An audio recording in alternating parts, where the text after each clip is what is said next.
Now let's see the other methods or the functions in the list that can work with the list, and you can try these methods. So there is max function, there is min function, you can try it.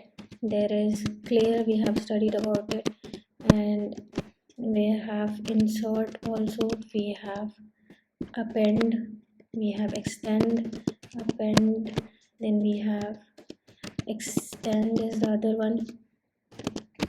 And apart from this, sort method we have, and the other one is the index method. Then we have the count method. I'm going to explain one by one every methods. So starting from the max, it is going to return you the maximum value inside the list. Minimum is going to find out what is the minimum.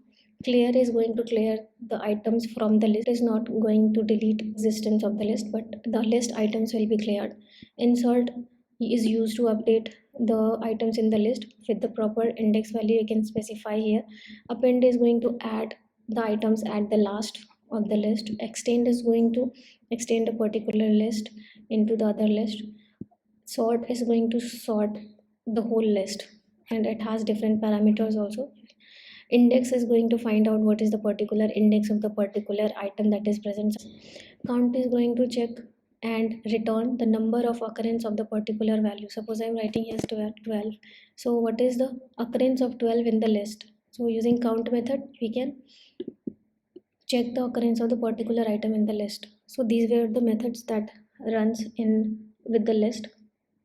There can be other methods also, you can check and explore that.